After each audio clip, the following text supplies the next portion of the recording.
It's quite sweet, isn't it? So, happy birthday. Okay, would you like to read out what it says on the...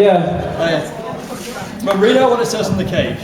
It says, "Happy birthday, love from your spawn."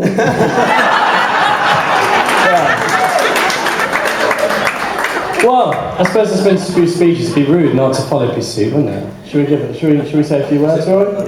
Should we say word by word? That might be a bit difficult. Right, well, I have to say, you're not looking too bad for someone who's halfway to 120.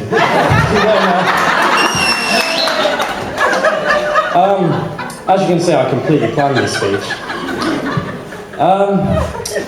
One of my friends told me there to make this speech a bit like the cheesiest cathedral city, so sure, I think we can do that just this once. We can sort of hang our dignity, yeah? Okay. I think a simple sentence would be just one word: thank you.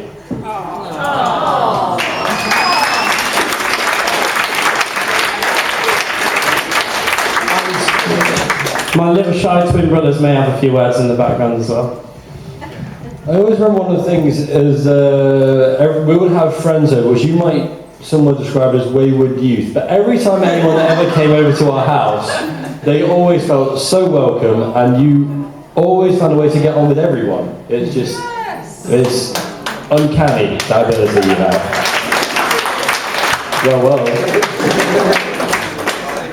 All I can say is you've always been so supportive, and whatever we've done, you've always helped us out. Even when our interests change or things haven't panned out, you've always been so supportive. I don't think I'd be doing what I'm doing if you weren't so supportive. Thank you. I think,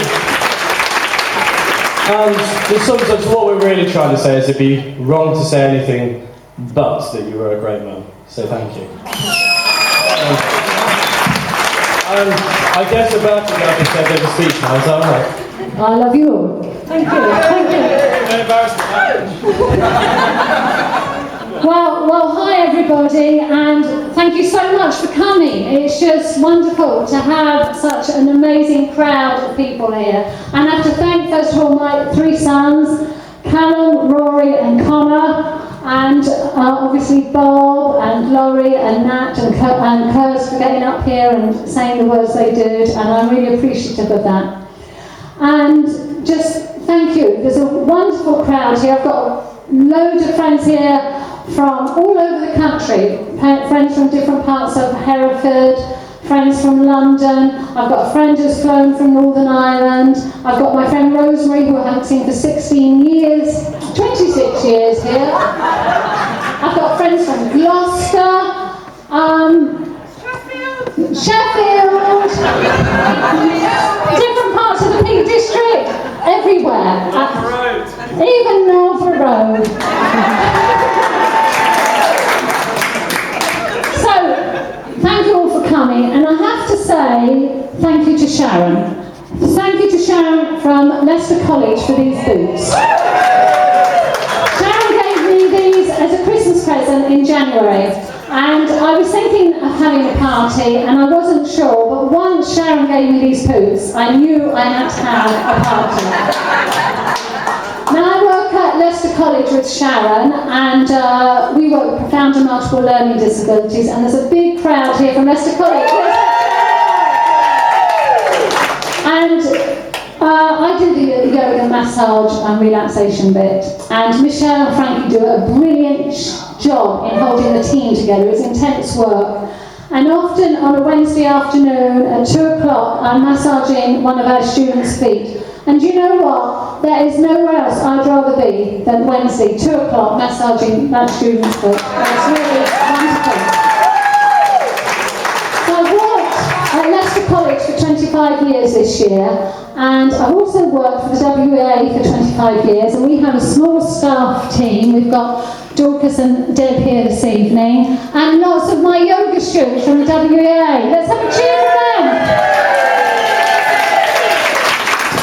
But I don't know when the point student becomes friend and friend becomes student, because they come together. People like Kirsty, who was on the stage, have been coming for 20 years. I think Nat must have been coming for 20 years. They both came to me when they were pregnant. There's lots of women here this evening came to me when they were pregnant. And really, I am a student because I am continually learning from you, my students, and that helps me be the yoga teacher that I am. Now, when I was 19, I'm from London, though I did spend some of my time in Dublin and my mother was Irish. I was in the King's Road having lunch. I was having for lunch a coffee and a Hamlet cigar. I thought I was so cool. Luckily, when I was about 19, I also started to do a little bit of exercise. I used to do this every day. And I thought, oh, I wonder if this makes any difference. Oh, I'm losing a sash, Sharon. This is from Sharon. No, it's from Lindsay. Or Sharon. Anyway, I used to do this little bit of exercise every day, and I didn't know if it made any difference. And then sometime between 20 and 25, I went to a couple of yoga classes, and I actually never got into them. And at 25, I was living on a double-decker bus outside a squat and counter-salt with Chris, my ex-husband, who's here this evening. And I think we got married when I was 25. And when the weather got cold, we moved into the squat. And then somebody said to me, oh, there's this guy, Adam. Now, Adam's here somewhere this evening. I don't know where he is, but is Adam here? Good. Anyway, somebody said, hi, Adam, that Adam was a teacher at Countersthorpe. He wasn't a yoga teacher, but he did these yoga sessions that you could just drop in. So being an unemployed student that I was, what changes, in sociology, I thought, well, I'll drop into his class. And actually I really got into it and I really liked it.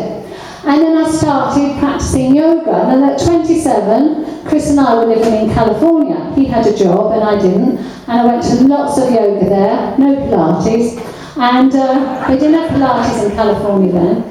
And also at 27, I thought, oh my God, what am I going to do with my life?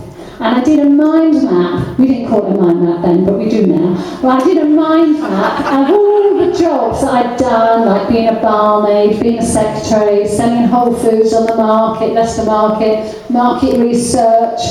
And what I really wanted to do was something creative, but I'm the only non-musical person in my family. And I can't sing or play a musical instrument, I can't paint, I can't draw, I can't even sew. So I thought, I'll have to get into creative living. So when I was 29, we were back in England. I trained to be a nurse in mental health and in learning disabilities and was a yoga teacher. And I was training to be a yoga teacher at the same time. And I got heavily involved in CND, as Anna was saying. Thank you, Anna. And the peace movement in general. A lot of my friends here tonight I met through the peace movement, like Bob, we met in the early 80s. And let's hear a sound from all the peace movement people.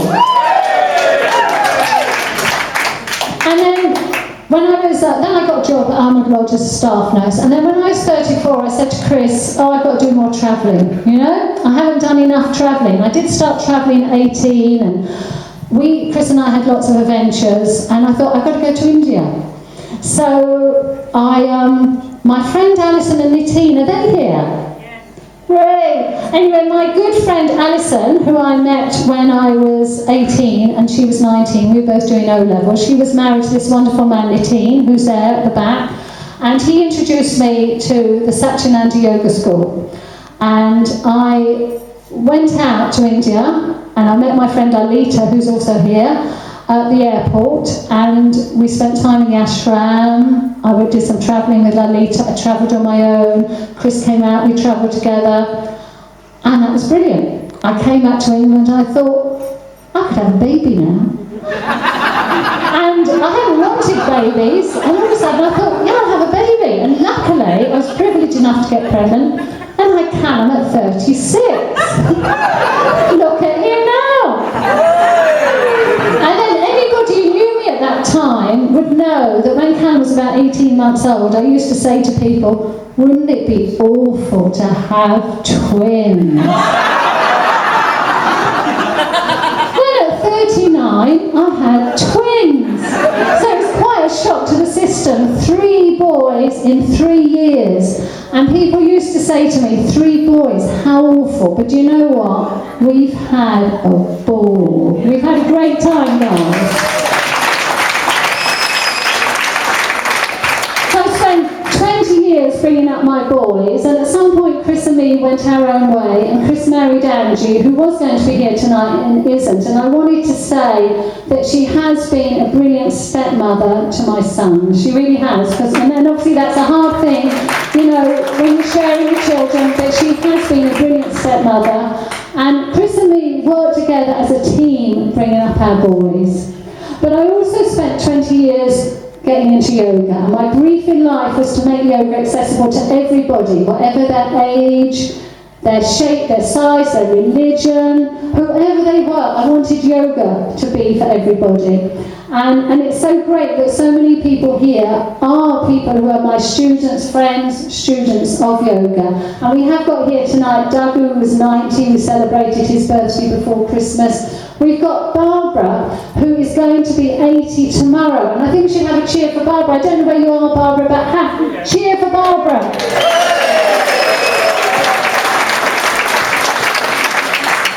And that brings me here now. And with you all, which is wonderful. Now, I would love to stand here like Frank Sinatra. You know, he has that song that says, regrets I have a few. But do you know what? Mistakes, I have many. You know, I really have made mistakes in my life. Serious mistakes that you can't undo.